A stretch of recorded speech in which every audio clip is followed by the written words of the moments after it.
All right, so we got here, we got homework 8-5, which is one of my favorite sections. It really is. I love this stuff. So you're supposed to state the domain and perform the indicated operation and simplify. I'm going to start with domain. You can't divide by 0. 2x minus 1 cannot be 0. X cannot be 1/2. It's that simple. All right. All values of x such that x cannot be 1/2. All right, now I'm going to actually worry about putting it together. These two have the same common denominator. It's 4x squared minus 1 over 2x minus 1. Now you simplify. 4x squared minus 1 factors as 2x minus 1 times 2x plus 1. And you're still over 2x minus 1. Gone. This thing becomes 2x plus 1. And you wouldn't have realized that you couldn't divide by 1/2 if you just focused on the end result. You have to look at the original problem and sometimes steps in between. What's next that's highlighted? It sure isn't number 6 because I don't know where the rest of that problem is. Tell you what, why don't I do number 6 for you? Let me go back over here and see what's supposed to be written on it. Oh, that's not it. That way you get a freebie. Minus 12 over x minus 4. So you get a freebie. I'll go ahead and do number 6. If I was looking at number 6, the first thing I would do is I would factor the denominator. So this is going to factor as x minus 4, x minus 4. Now, in order to put these two things together, I have to grant this one an x minus 4 because you can only add or subtract fractions if the denominator is the same. And if I throw an x minus 4 there, I throw an x minus 4 there. Good place to do domain. X minus 4 cannot be a 0, so x cannot be a 4. Otherwise, you divide by 0. That's easy. Now that I have the same common denominator, the denominator is x minus 4 times x minus 4. And up top, we'll do a little cleanup here. That becomes negative 12x minus 48. Now plus, I am distributing that negative 12 in. Negative 15x minus 12x is negative 27x. And then we have the plus 48. You can make this one look a little better. You could pull a negative 3 from both these pieces. Make the whole function negative. Pull a negative 3 from negative 27x, you have a 9x left. And then minus 16. And if you want to feel, ultra special, make it look like that, but that doesn't really matter. What is bolded is number 8. And again, I'm going to focus on the denominator and the domain first. Minus 2 minus 8, so I think I need a minus 4 and a plus 2 to factor that thing. Over here, x squared minus 12x plus 32. That should factor as minus 4 and minus 8. This one's a little harder to do, but let's focus on the easy stuff first. I cannot be 4, I cannot be negative 4, I cannot be 8. All values of x such that x is not 4, I am not negative 4, and I am not 8. Because for the umpteenth bajillionth time, which you need to understand, you cannot divide by 0. I'm not going to take this one as far as I take some of the other ones. I'm going to give things what they need. All right? This guy doesn't have an x minus 8. So I'm going to put an x minus 8 right here, and I'm going to put an x minus 8 up here. This guy over here needs that x plus 4. So I'm going to put x plus 4 there, and I'm going to put x plus 4 there. Now what I'm going to do is I'm going to FOIL. Double distributive property if you like. That becomes x squared minus 8x plus 3x minus 5x minus 24. I got to take away whatever happens here. Mistakes are very commonly made here. I'll have an x squared minus 5x plus 4x, so minus x minus 20. So x squared minus x squared ain't nothing. A negative 5x minus a negative x should be negative 4x. And a negative 24 minus a negative 20 should be minus 4. And I'm going to have one more line on this one. Because I understand the first commandment of math, I wrote it. I am going to pull the negativity out of this thing. And I'm also going to pull a 4. Kind of screwed that up. I'll do it here then. I'm going to pull a negative 4 out. If I pull a negative 4 from a negative 4x, she becomes x, and that becomes a 1. The goal is simplification, which means factorization a lot of times. Anyways, there you go. 9 is also bolded out. 9, if I remember right, is a real pitta. Hopefully you know what that means.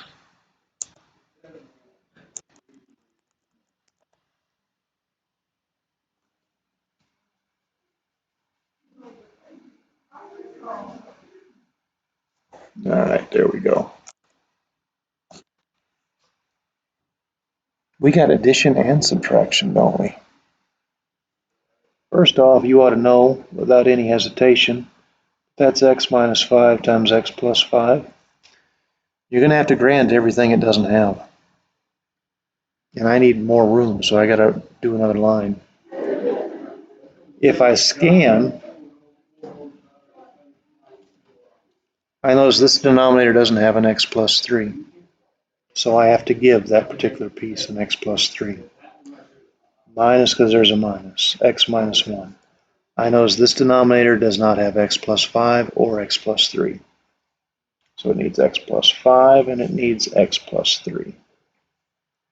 I have unified the denominator. The unified denominator is x minus 5 times x plus 5. Whoops, I forgot something. There's that plus that 3, and it needs every bit of this. What I'm doing is I'm assuring that everything has the same denominator, because only then can I do the mathematical operations. And then it gets really ugly. I knew it was going to get ugly. Knew it. So this piece right here, if you FOIL, is going to become x squared plus what, 6x plus 9. This piece, we're going to have to triplet, is going to become x squared minus 25. So it's going to become 3x squared minus 75. And this piece is going to take a lot of work, a whole lot of work. So I'm going to work with these two right now. I'm going to do my work up here because I just don't have much room. But anyways, if I FOIL out those two right there, I'll have x squared plus 4x minus 5. And then I've also got to multiply by the x plus 3. It's triple distributive property, ain't no big deal. X everything, x cubed plus 4x squared minus 5x, and then triple everything. Plus 3x squared plus 12x minus 15. And then clean it up. X cubed plus 7x squared plus 7x minus 15. Pretty rough little problem, and it's tedious. It's not actually rough, it's tedious. Easy to make a mistake too. So let's see what I got. I got x squared plus 6x plus 9. Take away every bit of that. X cubed plus 7x squared plus 7x minus 15. Add this 3x squared minus 75. And this has to be cleaned up. I'll write this piece in later. I'm not too worried about it right now. There's going to be a negative x cubed. I'm going to have a negative 7x squared plus an x squared, that's negative 6x squared, plus 3x squared. So that's negative 3x to the second.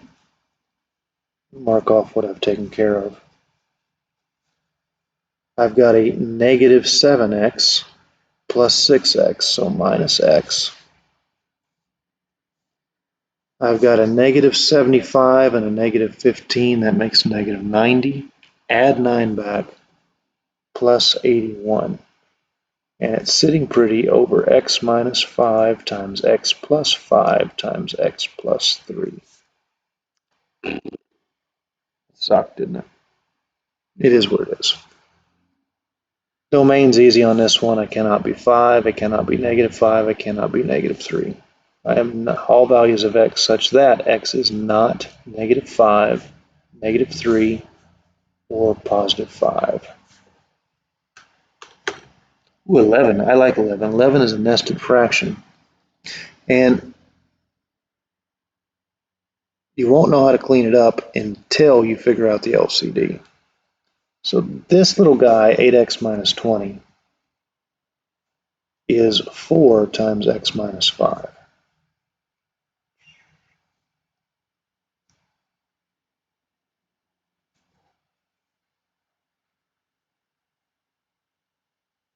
Four times 2x minus 5. Crap. Let me rewrite it.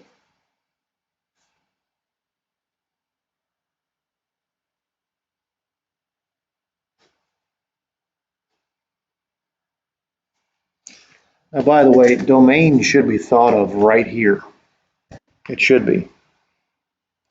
This is going to be x cannot be 5 halves. I hope you understand that. Because if I was 5 halves, twice 5 halves is a 5. That happens there, it happens there. And if this was a 0, I'd have a problem. So I can't be those two values of x. Now, the easiest way to clean up a nested fraction is to multiply by the LCD. So I'm going to take the LCD, which happens to be 4 times 2x minus 5, and I'm going to distribute it to every single thing. I've got some space over here, and you don't necessarily have to write this, but you have to think about this in your head. This technique is really fast for those of you who can do things in your head. When you distribute to this guy, gone. 4 times 1 is 4. Minus because there's a minus. When you distribute 4 times 2x minus 5 into 7 over 4 times 2x minus 5, you have a cancellation, so just minus 7. Down low, you'll have 4 times 2x minus 5 times x over 2x minus 5. Gone, gone. 4 times x, 4x. Now 4 minus 7 is negative 3, and you're sitting pretty over 4x. That ugly nested fraction reduced to that. And you can clearly see that x couldn't be 0. So the end result gave you that little 0 there that you may not have noticed right here.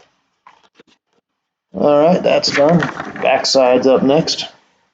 I only did 2 on the backside. 14, which is a problem you're supposed to graph in a calculator. It says blah, blah, blah. We will learn in chapter 14 that trig functions should always be viewed in radian mode. So that is the default of a TI-84. You throw it in radian mode. And you go to y equals. And the reason I'm going to y equals is hopefully you've read the question. Your job is to figure the maximum number of people in thousands. A maximum. There's a maximum function in the calculator. 2.5 sines of 76 hundredths of t.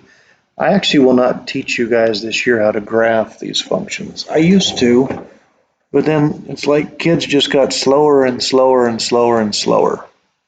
And we just don't get to it anymore. So whatever. It is an Algebra 2 standard to learn how to graph these things by hand. But anyways, it doesn't get taught by me anymore. You do a zoom 6, you'll notice this is a periodic function. It continues that sine wave for all of its life. And you want a maximum. Last I checked, that's a maximum. Second trace 5. get left, get right. Oops, I did second trace 5, didn't I? Second trace 4, get left, get right, enter for a guess. I got 1.6720975. So let me write that decimal down. Now do remember that this is thousands. So I need to move the decimal place. 1, 2, 3, 1,672,000 people. We should probably make that a 1, but whatever. Okay, 1,672 people. There you go. Oh, last one. This itty bitty problem at the bottom. It says the terminal side of some angle theta intersects the point -2, 6. So to get to -2, 6, you go back 2 and then you rise 6. I'm going to put you right there. See, what y'all don't know about angles yet is angles start here, because you guys have only had a little bit of geometry. You haven't had SOHCAHTOA. But the angle starts on the positive x-axis and she rotates there. Okay, this is the angle. It's more than 90 degrees. That shouldn't bug you too much. Shouldn't. Now, let me redraw this. I'm going to focus entirely on this quadrant right here. To get to -2, 6, you went back 2 and you rose 6. And notice how I drew a triangle there? I formed a right angle with the x-axis. I'm trying to find what's called a reference angle. We'll call this little bad boy theta prime. Theta prime. A little Pythagorean theorem will get you the missing leg. You take a -2 and square it, you get 4. You take a 6 and square it, you get 36. So 40 is c squared. And then you take your square root and you get 2 root 10. Hypotenuses are always positive because Pythagorean theorem guarantees it as such. Now I can figure out the sine, cosine, and tangent ratios. I'm thinking about SOHCAHTOA, by the way. That's what I'm thinking about. Sine ratio would be opposite over hypotenuse, 6 over 2 root 10, which is 3 over root 10, which is cleaned up by multiplying the top and bottom by root 10. So 3 root 10 over 10.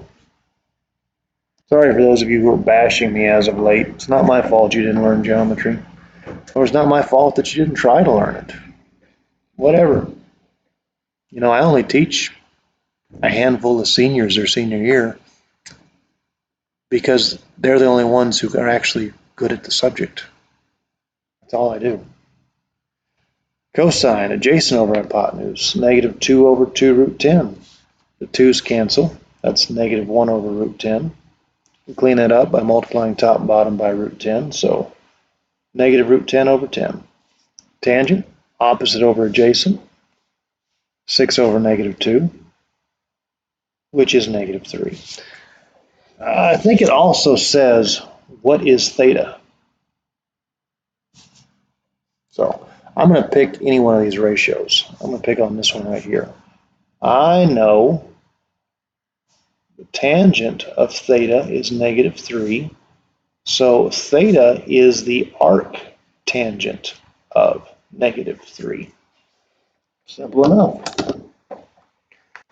Now, in the previous problem, I put my calculator in radian mode, and you guys don't know anything about radians yet.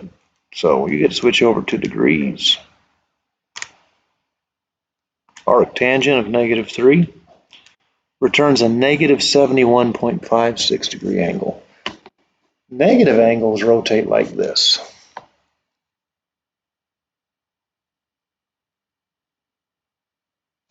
That doesn't do me much good now, does it? It really doesn't. So maybe we do this one, because you guys don't understand that yet, but maybe you'll understand this one. Take the arc sine of 3 root 10 over 3. Oh, we got a domain error. Oh, it's not over 3, it's over 10. There we go. 71.56 degrees.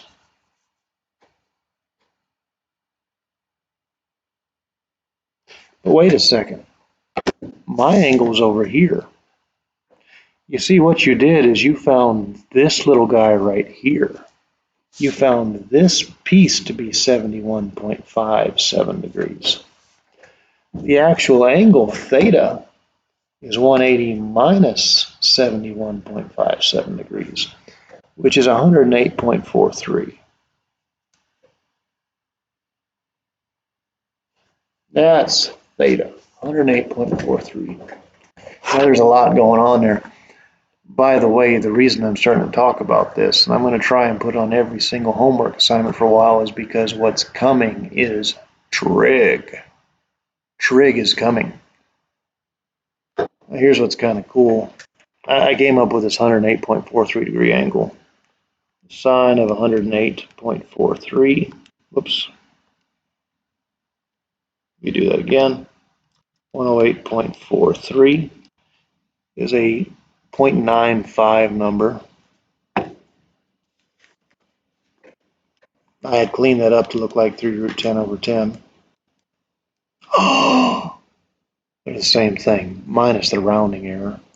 And it turns out that the sine of the 108.43 is exactly the same as the sine of 71.565. Same decimal. Try and make some sense out of that. These things click for me because I like numbers. That's what I rely on. That and memory of an elephant. Well, I hope you enjoyed that last question. That's trig. I love trig. If you want to do trig, take pre-calc next year. If you don't, don't.